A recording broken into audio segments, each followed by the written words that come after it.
result of fluoridation, our children will be healthier and happier.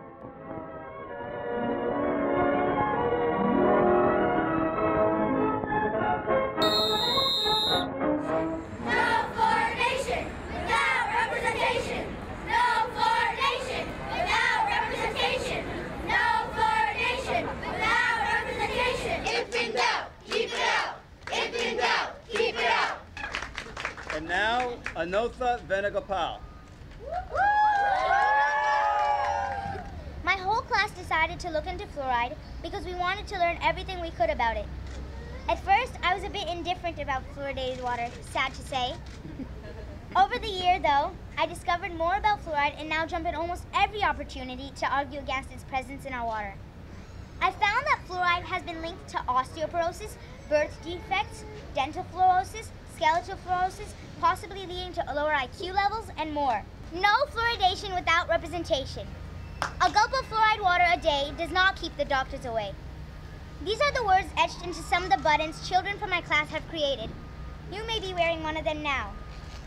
These pretty pieces of political artwork symbolize only a small part of the work we have been doing after a long effort to discover the answer to whether or not fluoride should be added to our water. Using research, creating surveys, conducting science experiments on how fluoridated water affects plants, eggshells, chicken bones, and more to find out the truth about sodium fluorosilicate. Help us win the fight to get rid of our fluoride plight. Why even have fluoride in water when we can easily buy fluoride toothpaste if we choose to? We are not even being asked if we want this so-called medication in water. And finally, why do we drink fluoridated water if it can cause possible health problems? Join the fight to ban fluoride from water today. Woo! We are now number 42 in some of the data I looked at on the infant mortality list. In other words, 41 countries at least have infants that live at a higher rate than they do in the United States. And if you take, and we used to be in the top 3 for longevity. If you look at the infant mortality rate of the top 4 countries, which includes Sweden, Finland, I think Singapore, and some others, and you subtract that level from the death rate in the United States, they're roughly 1/3 the death rate of what we see in the United States. And if you consider our total population, almost 18,000 babies a year die in the United States that would not die if we had the infant death rate of Sweden. You know, you bring up an interesting point about the fluoridation without representation. I mean, I'm talking about the health problems with this now. But on a greater level, this is forced medication of the public because the government says so. What's next? They don't think we're happy enough, so they put some Xanax in our water supply because they're allowed to, because of the government. It's outrageous. And everyone you hear supporting this down the road is going to be someone working for the government or some industry that's supported by the government or group. And they have these fancy names, but they're all supported by either the drug industry or by the government when you hear from them. Water fluoridation is not a conspiracy. It's a policy. It's a policy that's protected by the United States EPA and the FDA. It's a policy that is promoted by the Center for Disease Control, the United States Public Health Service, the American Dental Association, and the American Medical Association. They're using hazardous waste and adding it to our water supply because they've got a lot of it to get rid of. There's no reason for it. It doesn't do anything to improve the health of this country, and I believe it's destroying the fabric of our nation.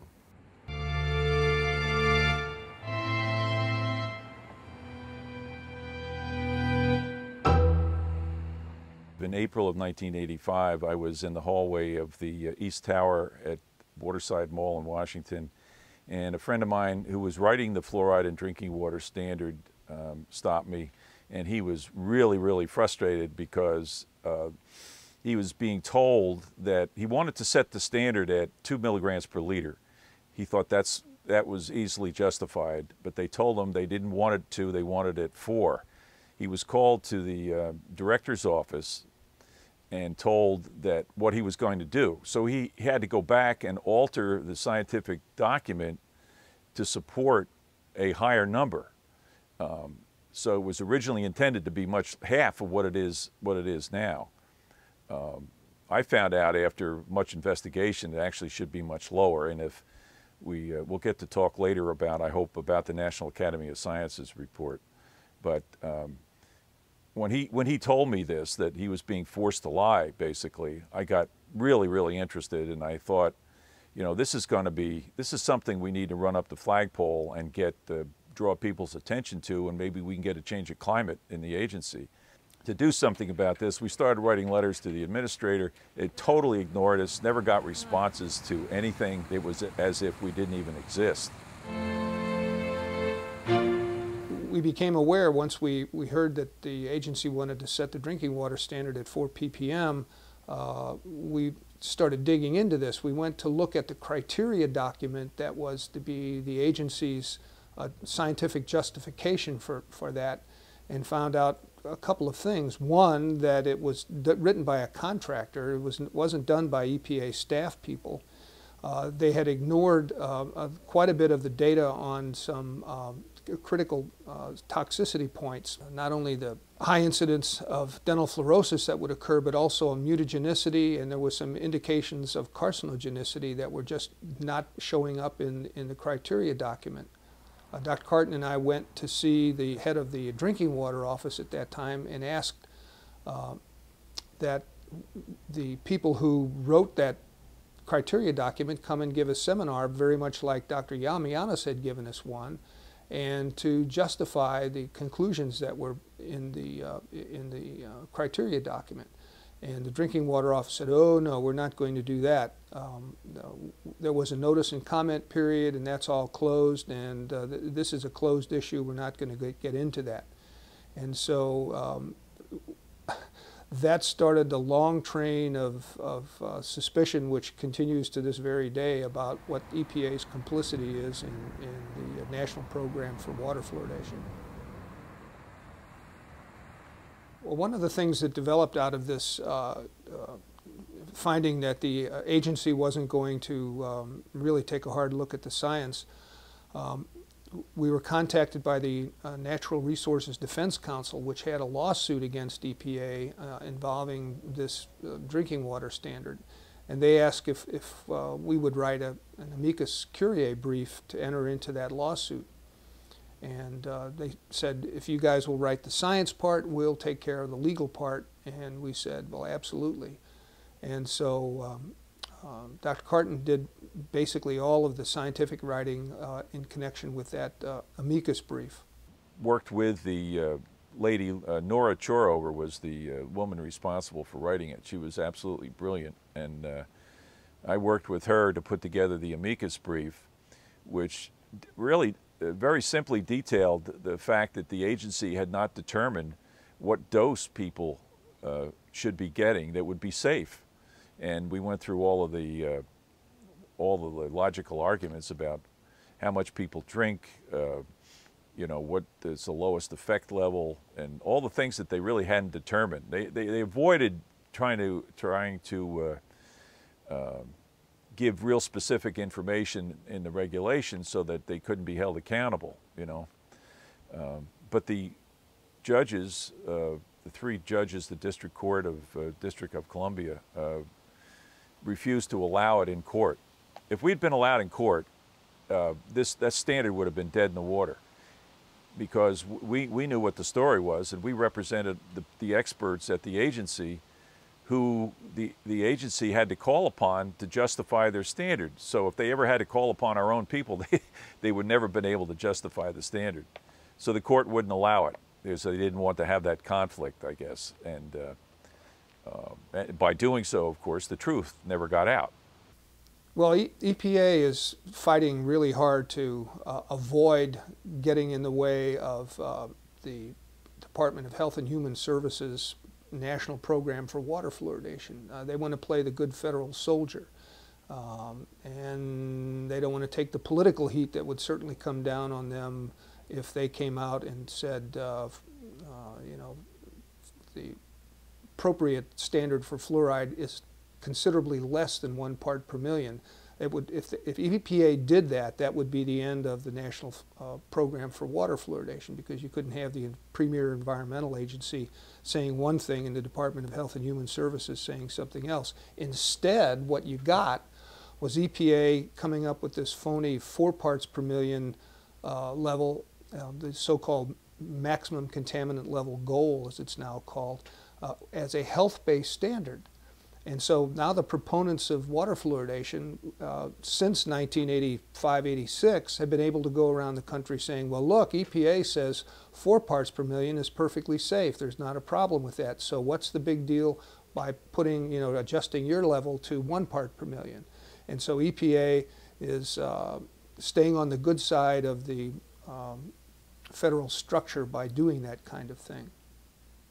Time to mention Dr. Bill Marcus, because he's was the chief toxicologist for the Office of Drinking Water, who found out the government did a cancer study on fluoride, and he found out that the raw data did not fit the conclusions in the report, and he called for an investigation and a reopening of it.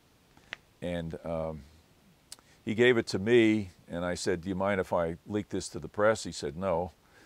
And so I did, and he got fired, which I'm really sorry about it. I'm really glad he did it, but sorry that the pain and suffering he's gone through. He went through 2.5 years without a job as a result. My job was to give my management the facts. Their job was to decide what they were going to do about it, and that's the way it stood. My memorandum was scooped up of one of my colleagues, Rob Carton, who was on a committee that the agency put together to review fluoride, and it then involved all the program offices, not just the Office of Drinking Water. And he released that memo to the public and explained what it meant to Roberta Vasquez. And I'm sitting home one night, and there it is appearing on the screen of my TV set, my memorandum. And that's where all the problems began for me personally.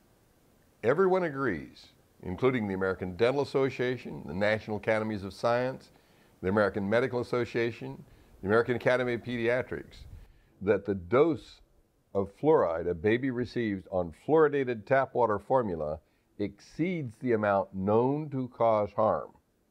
Why is that okay? Why are we allowing that?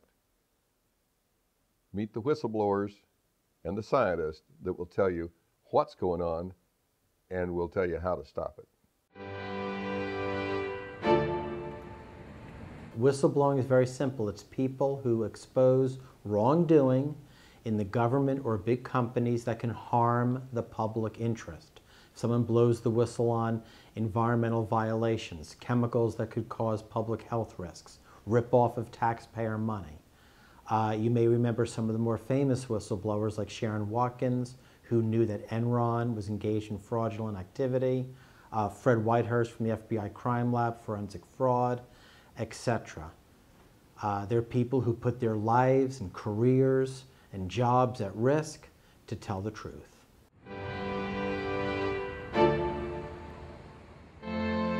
In about 1994, Dr. Marcus came to my office. He was about to be fired from the EPA, although he was an absolutely distinguished and long-standing scientist with unparalleled reputation and credentials. He showed me a memo he wrote on the fluoride issue that indicated that fluoride could have severe adverse health effects on people. And he had recommended additional research be conducted within the agency to make sure that the amount of fluoride that was added to drinking water was safe. And he showed me other documents that indicated that the agency was very upset with him for this recommendation and in fact had initiated its campaign to fire him. This document was properly prepared within the context of his job as a senior science advisor, meaning the highest level scientist within EPA who's non-supervisory. He's like the guru scientist you go to for the tough issues. And Dr. Marcus reviewed the literature, reviewed the materials before him, and set forth basic scientific facts in this document to his supervisors and said, we need to study this matter because if fluoride does pose a health risk, We have to monitor how much we put in the drinking water or if we should put in any at all. The agency decided that I did it on purpose and wanted to change public policy as an individual rather than going through the agency's procedures, which was totally untrue. And they decided that rather than deal with me on a scientific basis, they would find an excuse to fire me. The Inspector General went to great lengths to fabricate material to show that I was doing terrible things. They fabricated a time card and claimed that I had stolen time. The Inspector General was called in by the agency to try to develop a case against Dr. Marcus. It was an underhanded play. The IG should be investigating companies and polluters, not scientists, but they came in and ran an investigation that was a sham. We subpoenaed the Inspector General. We knew the investigation was a sham. And they called the investigator, the chief investigator, in from maternity leave.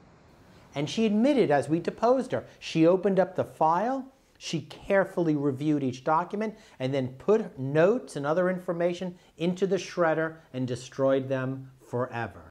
Consequently, the role of industry in conspiring to destroy Dr. Marcus's career was covered up. Because we believe that this wasn't just an EPA attack, it was EPA doing the bidding of powerful special interests. The agency actually fired Dr. Marcus, its senior science advisor, its only board-certified toxicologist. They fired him. And we took it to trial, a full-scale trial for a number of weeks in front of a Department of Labor judge. He heard both sides and ruled down the line for Dr. Marcus. His memo was legally protected. The agency retaliated against him because he wrote a memo criticizing fluoride and calling for more research. And his termination was reversed. He was reinstated with back pay and damages for his loss of reputation. He received all attorney's fees and costs. The decision was upheld on appeal, and he was returned to work to the agency as its senior science advisor. The outcome was that I won my case because it was shown that all the charges they had made were untrue, with the exception of one, which was that I used the wrong pronoun. And when I had given testimony to help people who were injured by large corporations, I had used the term we when referring to EPA's activities instead of EPA. That should have been the end of it. They should have stopped harassing Dr. Marcus and started listening to their board-certified senior science advisor. The EPA did not fix the problem. They didn't suspend or fire the employees who had engaged in illegal retaliation. They remained in place. So when he was returned to work, the same managers who fired him, the same chain of command, was in place to continue harassing him. So we had to file a second lawsuit to force them to stop the harassment. And guess what? We had a full trial on the merits, and we won the second lawsuit.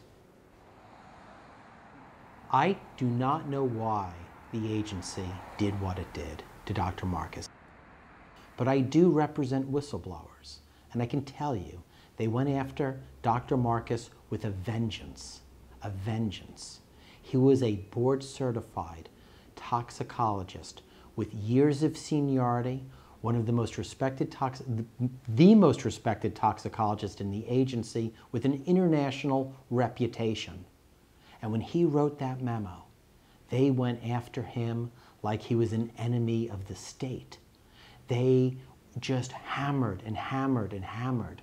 And they went way over the line by destroying evidence, obstructing justice. And even after we won the first case and was ordered reinstated, they went after him again. And even though there were 2 court rulings finding retaliation, They never touched or disciplined those agency officials involved. This case marks a black mark on the EPA and raises fundamental issues about scientific freedom and about fluoride and why this agency went against one of its most respected scientists on that issue. They went after Bill Marcus with a vengeance because he knows the answer to the toxicological question. Fluoride causes cancer. And they had to shut him up because it would destroy their policy. So what are these people doing? They're breaking their oath of office in order to protect a policy, shredding documents, committing perjury, forgery, witness tampering in order to protect a policy because it's part of a national security program to protect fluoride. They think they're protecting their nation. Instead, they're destroying it.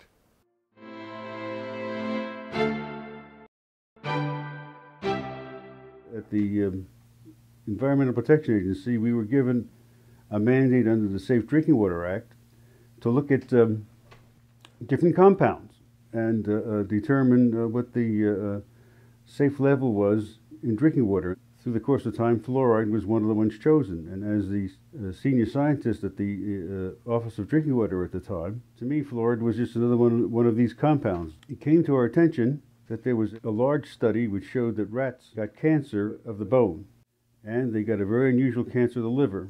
Now that was extremely surprising. First of all, to produce cancer of the bone in rodents is never seen because the time that you have between the birth and death of a rodent is only 3.5, 4 years. And it usually takes longer than that to produce a cancer in bone.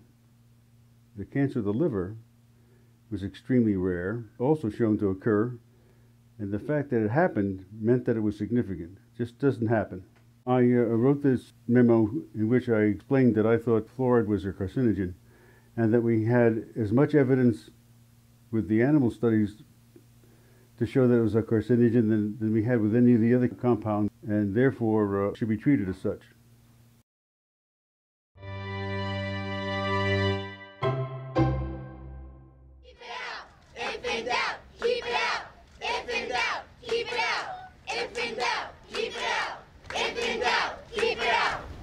Yes, hello. I'm Dr. Yolanda White. I'm a pediatrician, so I protect the health, safety, and well-being of children. So many kids have dental fluorosis now, which is a sign of chronic fluoride overexposure and toxicity. Those white stains in the teeth, they reflect a reduced mineral content. And it's not just children who are affected, everyone is affected, but even affects the unborn child because fluoride can cross the placenta and it can cross the blood-brain barrier. And when it does that, it can lower IQ and even affect other neurodevelopmental outcomes. So this is very serious. I became interested in the issue of disproportionate harm to minorities from fluoridation for several reasons. First of all, as a public health professional, I had done some minority health work in my career. I also saw in a publication called Morbidity and Mortality Weekly Report from the CDC, in 2005, they had some information that they shared. Buried in the back of this study that they published was a little table, and it showed that Black Americans and Hispanics had disproportionate amounts of dental fluorosis. And I was intrigued by this and disturbed by it, actually. There's many different health effects that show up from fluoride. I think Dr. Yamiana said there's something like 30 enzyme systems that are affected, but the most obvious one is the dental fluorosis. Surgeon General of the Public Health Service was asked to give advice on the subject, so he formed a committee on non-dental effects. He had one on dental effects and one on non-dental effects. When they met, they discussed dental fluorosis and said that you'd have to have rocks in your head to allow your own kids to get dental fluorosis. And as a result, when they put their report out, they did call it an adverse health effect. Well, the report never made it to the public. It went up the line and someone altered it and changed the language in the report. And they changed many other things too, which I don't have time to go into, but the most important one is that they changed the dental fluorosis statement from an adverse health effect to a cosmetic effect. And there's a writer by the name of Dan Grossman who investigative journalist who looked into this and found out that the people on the committee had no knowledge of the fact that it had been changed. They were never asked to agree to it, so it basically does not represent, as it says it does, it doesn't represent the real deliberations of the committee. In 1998, in the Wall Street Journal, the Center for Disease Control acknowledged that 22% of the children already had dental fluorosis. Now, more than a decade later, they've doubled the number of children with dental fluorosis, and a lot of it severe, and a lot of it in the African American and Hispanic communities. What is it about dental fluorosis that you don't understand? It's an adverse health effect, and they need to stop causing it.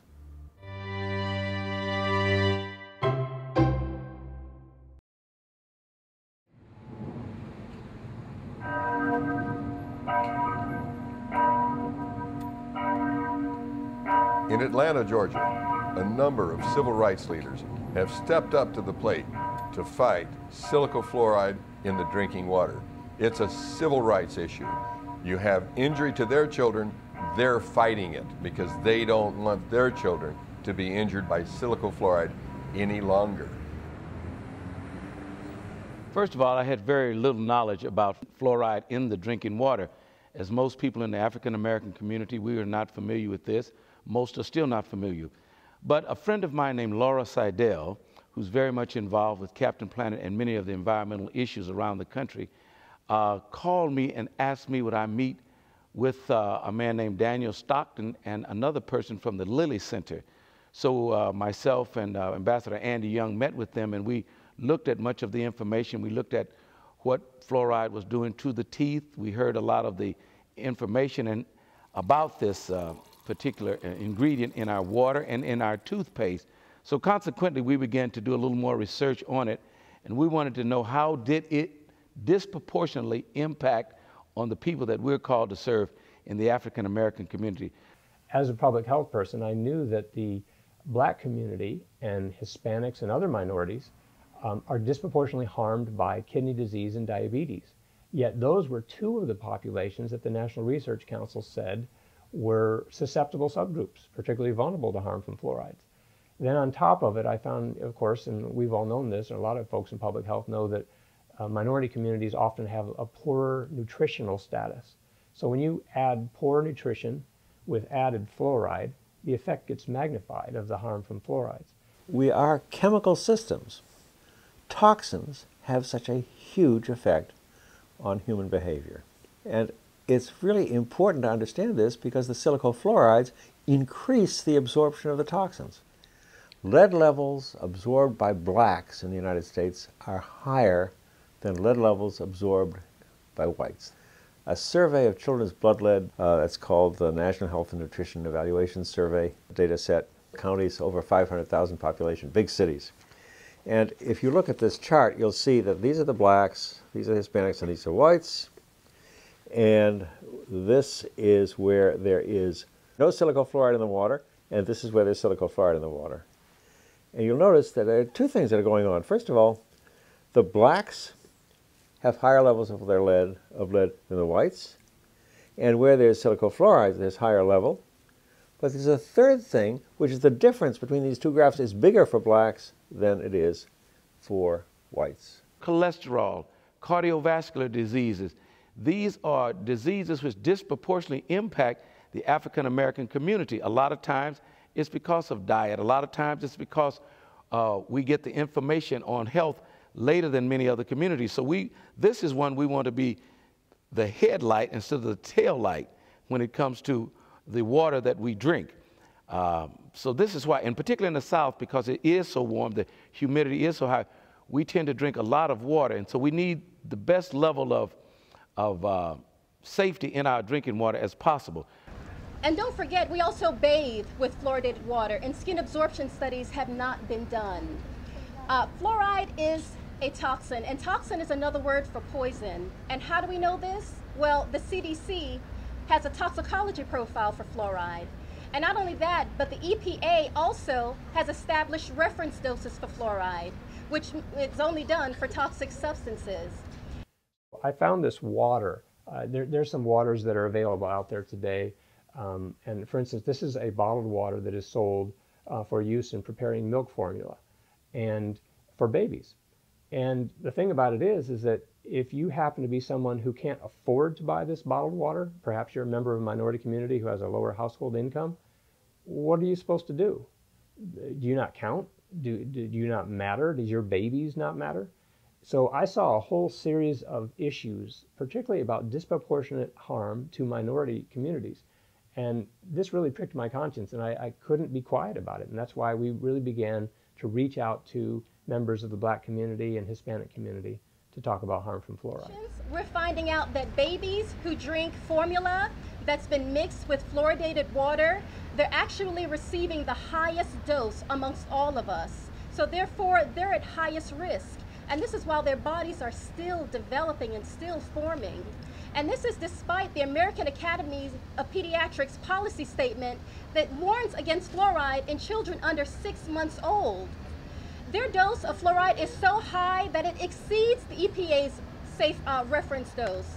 And so this is so alarming, especially being that there are no health or safety warnings or advisories. So parents don't even know that they have to protect their children. I was asked by my supervisor to find out why children who are Hispanic and Black have higher levels of lead in their blood than white folks. It turns out that there are alleles that control the amount of material that is absorbed, such as lead, arsenic, heavy metals. Black children have 2 alleles that increase the absorption rate. Hispanic children have 1 allele that does and 1 that doesn't. And Caucasian children have the slowest rate of absorption. I found that extremely disturbing, and I wrote several memoranda suggesting that the levels we were setting that were acceptable of lead were unacceptable for Blacks and for Hispanics because they would absorb more given the same exposure. And what a lot of people don't understand, because why would we know about this, is that alloys in brass and bronze and things like this, some of our plumbing fixtures, these plumbing fixtures have lead in them. And sometimes our plumbing lines have lead in them. So the fluoridated water, in some instances where there is the right chemistry in the water, can actually pull lead into the water. The fluorides can help pull lead into the water. So, you know, maybe it's a little bit of lead, but the point is that any lead at all, this is something your body doesn't need. It's been stated to me that if we come out and speak about these issues in terms of fluoridated water and the impact, that there might be people in higher up positions that might become somewhat angered, disgruntled. People might say that they don't have all of the facts, and I wouldn't argue with that. We don't have all of the facts, but they said that if you begin to speak out against this, it might get a little heat might be put on you. And I said that if you can't stand the heat, you need to get out of the kitchen. And I think that that's quite important, that for those of us who are beginning to try to understand this, that we raise the pertinent issues that can improve the lives of our children and those that we're called to serve. To understand how it is that lead or silicofluoride should affect behavior and change the way we behave or think, you have to understand how the brain works just normally. We know there are some people who have learning disabilities of particular kinds, and that has to do with some part of that system really does not function normally. But let me just talk about the basic pattern of the system. You have these neurons or brain cells, and each one, when a current comes through or an impulse comes through, when something is released across that membrane, at the other end of the receptor cell, it's called the receptor, it's the equivalent of putting a plug in a wall plug, because when a chemical gets into this receptor, it fires the same impulse that was coming down to that previous cell. If you have some lead in there, it can block the transmission, like putting chewing gum in a light socket. Lead interferes with dopamine, which interferes with learning, And then you have effects on brain size. Then you have lifelong effects. And if these effects are worse for poor children than for rich children, and I've got statistics that's the case, because poor children have less calcium in their diet. Lead and calcium have both the same electronic charge. They're divalent cations. They have an electric charge of 2 electrons. So that you have a particular place in a protein, and there's supposed to be a calcium there. If there's no calcium, the lead can stick there, change the shape of the protein. The protein doesn't work.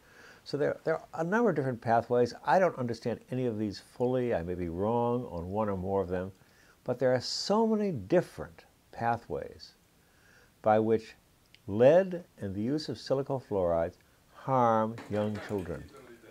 We can't get rid of all the lead in the environment very easily, but we can easily get rid of water in the silicofluoride in the glass the child drinks. All we have to do is that the water company turn the knob off. That's not very hard.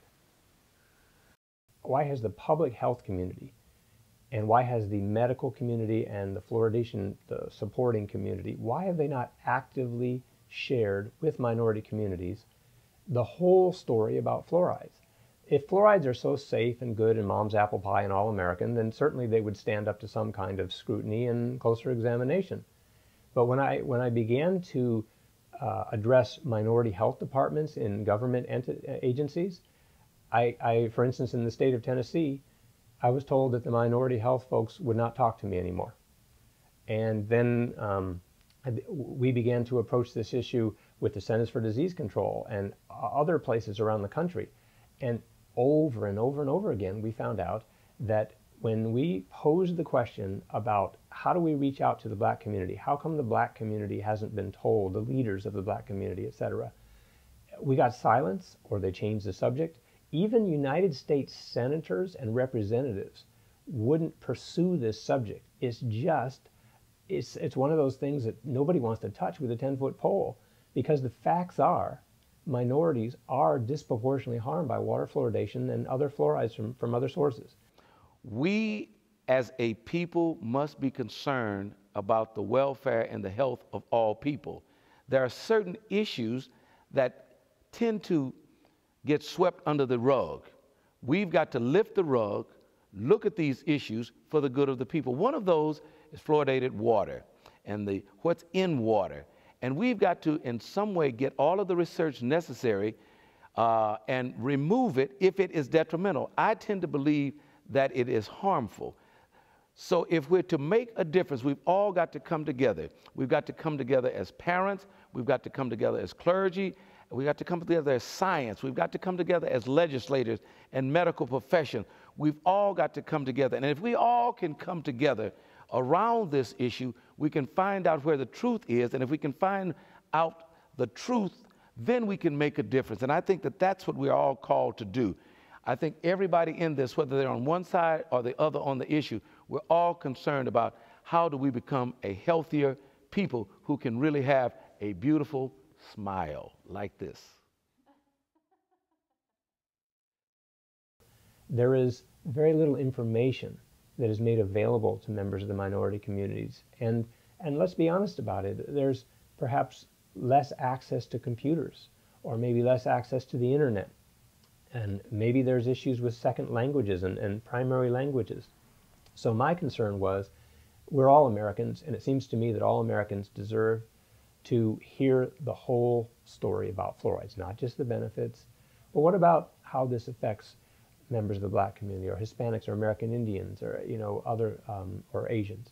So we began to push this story, and over again we met with resistance. The good news is the thing is cracking open now. Members of the Hispanic community and the black community have been given this information, and they're waking up to it and saying, this is just not right.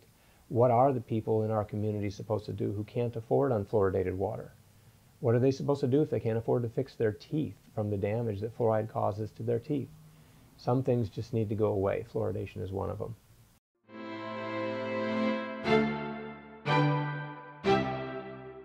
Severely vulnerable subset are people with kidney malfunctions. The a kidney that's not functioning properly will not remove fluoride from the bloodstream, and the fluoride concentrations build up to dangerous levels. In fact, there have been reports of there have been some deaths. There were some deaths in Chicago from use of tap water in hemodialysis, people who were on hemodialysis because of kidney failure. And normally they use distilled water in that hemodialysis system, and they were using tap water instead, and basically killed several people because of the fluoride exposure. So chronic kidney disease is a real concern.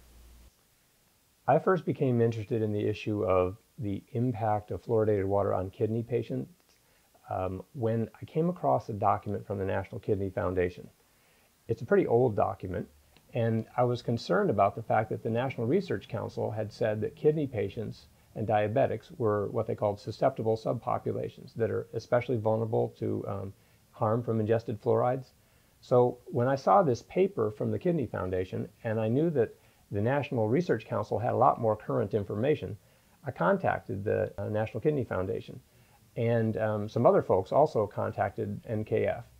And it was a very interesting thing to watch as this whole thing unfolded, because I visited a dialysis center and I talked to physicians and I talked to kidney patients. There was, from the people I talked with, there was virtually no knowledge about the fact that kidney patients are particularly vulnerable to harm from ingested fluorides. And given the fact that 1 in 9 American adults now have some form of chronic kidney disease, 1 in 9, the numbers are staggering. So I was concerned, if you have that many people who are at risk or who have kidney issues, and fluorides can affect either the kidney itself, or because the kidneys don't work, the fluorides can collect in the bones at a faster rate because the kidney function is not there to excrete the fluorides. This was very disturbing for me, and so I also began to look, I was concerned about the fact that certain other groups were at higher risk for kidney failure or chronic kidney disease. So this is what kind of pulled us into the issue here at the Lilly Center about reaching out to kidney patients, because when we did look out for kidney patients, we found virtually no knowledge in the kidney patient population or in the caregivers about the latest information about harm from fluorides. In spite of the science becoming more and more solid, irrefutable, that fluoride causes real problems such as osteosarcoma, it causes a loss of mental acuity, and in combination with lead is probably far worse than either alone. No one has taken the responsibility to reevaluate what the levels of either should be in drinking water. I don't know exactly how I would attack that, but it appears to me, when the lead was looked at, that there was no level at which lead did not produce an adverse effect. And I expect the same is true of fluoride. So you would put them together, my guess is it isn't just additive, it's multiplicative. But nobody is willing to do the study to determine what actually happens.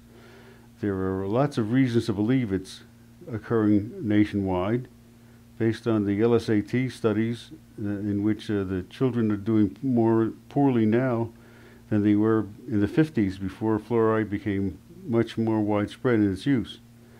And this is very, very bad, because the number of children who become adults whose IQs are above 120 is significantly reduced, and that's a terrible loss to the country.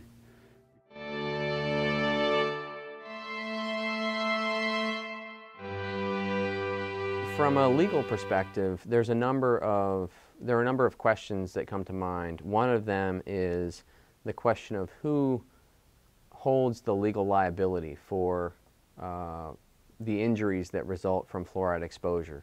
And obviously, you know, one of the obvious, in the legal context, defendants, or one of the obvious parties that holds liability, are those water providers that have decided to put fluoride into the water and expose the population to fluoride and therefore to the harmful effects of fluoride. Certainly the water providers are a potential defendant or a potential party with liability in this context. Some people think they can avoid the problem of fluoridated tap water by buying bottled water. And if you purchase this water, you'd be right, because it's really low in fluoride. But if you read the label, you'd never know that. If you bought it in France, where it's bottled, they tell you how much mineral content of fluoride they have. In this country, they tell you how much fat there is in it. We have a ridiculous label system in this country. And if you happen to buy this water, it's the same as your fluoridated tap water. But it still tells you about the fat and the sugar. We've got ridiculous labels. But you can't avoid fluoride by just watching your lips, because aren't you going to go to a restaurant and have coffee? Aren't you going to take a shower? It goes right through your skin. You can't avoid it. And if you just protect your own lips, the baby still ends up poisoned. That's not appropriate, I don't think. Babies drink a tremendous amount of fluoride, much more than was ever needed or ever recognized as being to an advantage as far as tooth decay. And I think the studies are showing that even that's questionable, whether or not fluoride reduces tooth decay at a significant amount to make it worthwhile for all the money we put into paying people to put fluoride in our water. There are a lot of advocacy groups, the American Dental Association, the American Medical Association, that have publicly promoted the use of fluoride, not just in dental products, but also in community water supplies. And so those parties that may have been engaged in the promotion without discussion of the negative harmful side effects and the risks associated, they may also face some criticism and possibly legal liability ultimately for the harms that have come out of the use of fluoride. People who say that the fluoride in fluoridating water is safe absolutely do not know the science. They don't even pay any attention to it, because the science is totally against putting fluoride, at large in drinking water. There's nothing published that would support this, except their claims, which are kind of wild, old, and probably ill-founded. Not only is fluoride added to public water supplies, but fluoride is also added to bottled water. And there are brands of bottled water that are marketed to children for the purpose specifically of healthy teeth that have added fluoride in them. And so you have children who are born and raised on this water with parents thinking that it's a benefit to the child that may in fact be harming the child, not just with dental fluorosis from early life exposure, but also some of these other effects that we've seen, the kidney damage, and some of the other effects that may affect these people not just as children, but as also adults and throughout their lifetime. So again, we have bottled water providers that are now added to the mix and that may face some potential liability for claims of damages related to fluoride exposure. You can also look at the healthcare products industry, for example, Colgate-Palmolive. You got Colgate toothpaste that is clearly being marketed to children, but this toothpaste has a warning that it's poison, but it does not have a warning about what the effects may be. So there's no warning about kidney damage, there's no warning about dental fluorosis.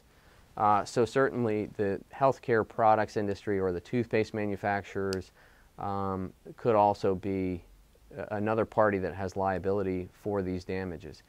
The question about whether the FDA has done any approval is an important aspect of it, and so the first part of the answer to that is no, the FDA has never approved any fluoride for ingestion for the purpose of reducing tooth decay, and that's of any form and of any kind, including what we normally would think of as being drops or tablets that are in vitamins that are typically utilized by prescription for children in non-fluoridated communities. So they've never approved it. Fluoride ends up in your milk. It ends up in the beer you drink, the wine you drink. Every fruit juice you take that's diluted and made from concentrate has fluoride. So right now what we have is a country that's being overdosed with fluoride because of the massive water fluoridation that the cities have picked up by the inducement of the American Dental Association with absolutely no positive benefit. A major question has to do with, well, who's responsible for the accountability for the safety and effectiveness, or for the claims that are made of safety and effectiveness. And then the normal assumption is that somehow the EPA is responsible for the safety and effectiveness and that they've done some kind of approval for it. So the proponents of fluoridation would tell you that that's the true authority, when in fact it's not at all. In 1988, the EPA gave up all oversight responsibility for direct water additives. That includes fluoride, but includes all of the direct water additives. And so from this point forward, there are no really truly what we call federal safety standards that have to do with direct water additives at all. So, however, even if they had done so, the FDA has never given up the authority for making a determination of safety and effectiveness and being allowed to make the claims. The experiment's been done, and the guinea pigs were American children. If you go to the countries that have the lowest infant death rate, Sweden, Finland, and Norway, and some of the others, which don't have the real nice weather that we have in the United States with the housing, etc., they don't allow fluoridation of water. They don't allow mercury to be put in amalgam fillings. They don't allow thimerosal or mercury to be put in the injections given to the baby, and they don't inject or vaccinate babies on the day of birth.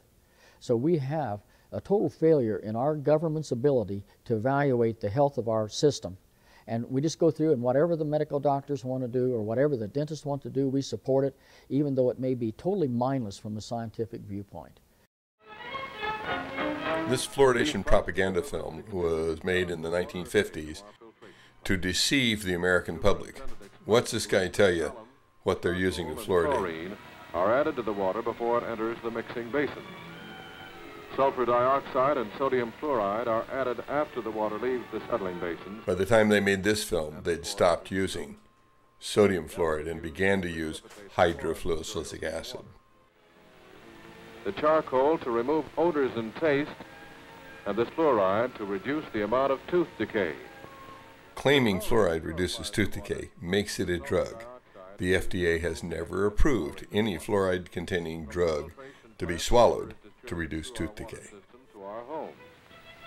Here is water produced under the most exacting conditions, containing a safe, controlled amount of sodium fluoride, which will reduce tooth decay in our children. The product that's typically added to the water under fluoridation programs is called hydrofluosilicic acid.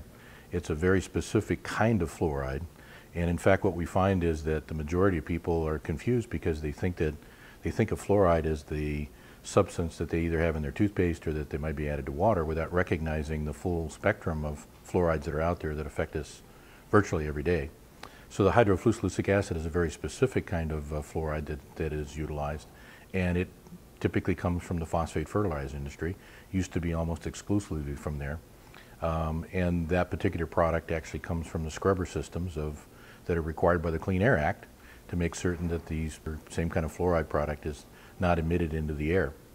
Water fluoridation is morally and ethically wrong. We're not giving people informed consent. It doesn't work if you swallow it. It's hazardous waste in the public water supply. It's an inexpensive way for industry to dispose of their waste product, but it destroys the nation. It causes disproportionate harm. Some people are injured more than others, but all of us are being injured by a policy. And it won't stop until you make them, because it's saving billions of dollars to the industry that makes phosphate fertilizer in China, Japan, Mexico. It's time for it to stop. There's no argument about us having one of the highest infant death rates of the modern world. This problem is the problem that belongs to the United States Public Health Service, the NIH, the FDA, the CDC, the EPA, and every other health agency in the states that we exist in. Why are our children dying at such a high rate? Why are our elderly dying at a faster rate and at younger ages than people in 28 other countries, when we supposedly have the best medical care in the world? There's something dramatically wrong, and I think what's dramatically wrong is the approval of using things like mercury in fillings, which have been eliminated in Sweden, fluoride in the drinking water, the absurd use of extreme vaccination. I mean, we have more than roughly 4 times the vaccines being given in the United States to prevent death from infectious diseases of countries that have probably 1/3 our infant death rate. If all of these things worked, if amalgams were so good, if fluoridation prevented caries, if vaccines prevented death from infectious diseases and caused infants to live longer, we would have one of the lowest infant death rates in the world, and in contrast, we have one of the highest. In a series of experiments in 1978, Schubert showed that if you take enough mercury to kill 1 out of 100 rats, 1 out of 100 rats dies. And if you took enough lead to kill 1 out of 100 rats and diluted it by 20-fold, that none of the rats died. But if you added the lead, an infinitesimal amount, 1/20th of an LD1, and the mercury, an LD1, together, you killed all the rats. That makes mercury and lead together hugely synergistic. Well, when you put silicon fluoride in the water supply, you're giving the baby lead. And when you have vaccines with mercury in them, like the flu vaccine, you're giving them mercury. So the water supplies of this country are contaminated with silicon fluoride intentionally by a government program. That needs to stop. It's poisoning the babies. We have a program in this country called WIC, Women, Infant, and Children, that is supposed to be telling mothers, indigent mothers, how to feed and protect and grow up a healthy baby. We've contacted them and asked them if they're telling mothers to not use tap water formula, and no, they're not. You know why? Because it would affect the policy of fluoridation. These women need to know they're poisoning their babies, and instead, the very people you're paying to educate that woman are protecting a government policy. That needs to change right now. When children are born, they definitely have right to life. And we have the highest infant death rate, that's from 0 to 12 months of age, and we have one of the highest infant death rates from 1 year to 5 years of age. What are our children dying of? And this should be something that everyone should be able to agree on and fight against. We need to eliminate this and the causes. And if you look at it, the major cause of death, poor nutrition and intake of toxins. And we're seeing that at a full rate in this country. We need to get into a major reevaluation of the ability of our health agencies to do their job. They're breaking us at the government level. They're making people sick. Our Medicare, our care of children, the insurance costs, etc., are going through the ceiling. And here we have our health agencies inflicting major levels of toxins on us. And Congress does nothing about it. We have to make this a major political issue, a major voting issue, and it's not a Democrat or Republican issue. It's an issue of how do you help American children live. Exposing a child to chemicals in the first 6 years of life that will harm that child's learning capability, self-control, and have effects on his brain function that are lifelong. To permit that to happen when you know it's happening, and not to interfere by stopping the use of something like silicon fluoride, which makes it worse, is immoral. It is evil to harm children by poisoning them in the first 6 years of life once you know you're doing it. It wasn't evil to start putting silicon fluoride in the water. We were getting rid of a toxic chemical that was a side waste product from making weapons-grade uranium, which just made America win the Second World War and saved literally hundreds of thousands of lives in invading Japan. I don't want to pretend that I can rewrite history. The critical thing is that once you discover that there's something you can change at relatively low cost that will help millions of human beings, you have an obligation to do it. So if we don't end water fluoridation now, we're going to continue to put children in harm's way. And we're also going to hurt pregnant women, senior citizens, individuals with other health conditions, African Americans, other minority groups, poor populations, and other people who deserve and who require fluoride-free water and who cannot afford to purchase a high-end reverse osmosis water filtration system or other kind of water system that can help to reduce the fluoride. And also, we need to get to the root cause of cavities, which are sugars and starches left on the teeth. We need to improve access to dental care and make sure that dental visits occur every year and dental cleanings occur twice a year. This is how we control cavities. It's not through fluoride. We don't have a knowledgeable, scientific-based government health program overall. They're not looking at science, because you cannot look at science and say it's okay to put 2 of the most neurotoxic cellular toxic elements, fluoride and mercury in the body, and say it's okay. And they defend them. Our FDA has bent over backwards defending the use of fluoride and mercury, and they should be the ones out checking.